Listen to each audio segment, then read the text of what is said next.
Nous avions 15 ans lorsque nous avons vu ces images à la télévision, un jour d'avril 1994.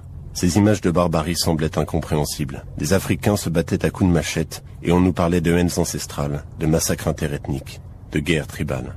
Nous avions 15 ans et nous ne comprenions pas que cette histoire était aussi la nôtre. Pourtant c'était un génocide et il avait lieu sous nos yeux. Quelques années plus tard, nous avons entendu les premières accusations portées contre l'État français. La France semblait avoir joué un rôle dans cette histoire. Certains parlaient même de complicité. Nous avons voulu en savoir plus. Ce film raconte le dernier génocide du XXe siècle. Au Rwanda, il ne s'agissait ni de barbaries ancestrales, ni d'une soudaine explosion de violence, mais d'une histoire politique et moderne.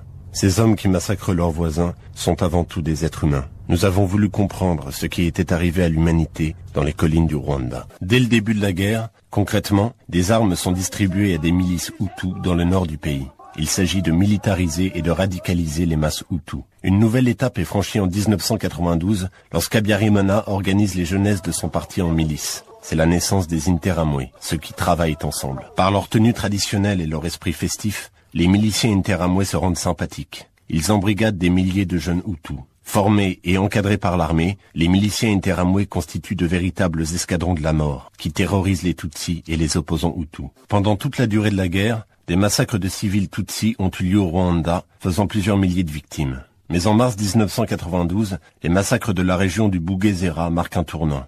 Ils préfigurent le génocide par leur caractère organisé. 15 jours avant le début des tueries, la radio nationale multiplie les messages de haine. Puis, des membres de la garde présidentielle et des gendarmes se rendent sur place et incitent la population Hutu à massacrer les Tutsis.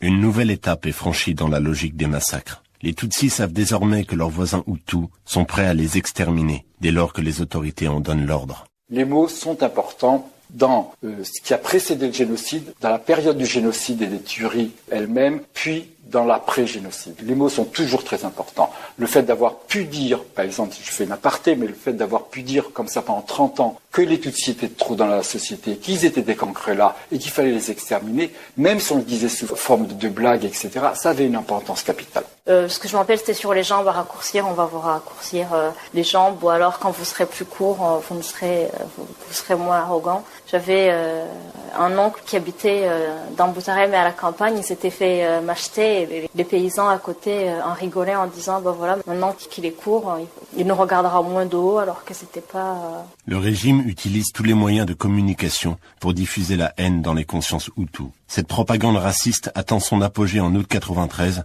lorsque des proches d'Habyarimana créent la RTLM, la radio-télévision libre des 1000 collines. Ferdinand Nahimana, propagandiste en chef du régime, prend la tête de cette radio qui va permettre aux extrémistes d'inonder le Rwanda de leur idéologie raciste. Le rôle de la radio a sûrement été très important, pour relayer les caricatures de la presse. La presse a été efficace, la presse extrémiste, surtout par ses dessins, par son style. Et là, il y a une amplification, mais multipliée par 100, de l'impact du même imaginaire. Faisant du Tutsi le diable, le féodal aux mains crochues, qui est prêt à reprendre tout et qui est prêt à commettre toutes les horreurs face au brave peuple Hutu. De 90 à 94, le FPR se fait de plus en plus menaçant. Les exactions qu'il commet sont exploitées par la propagande officielle pour susciter un sentiment d'insécurité permanent dans la population Hutu.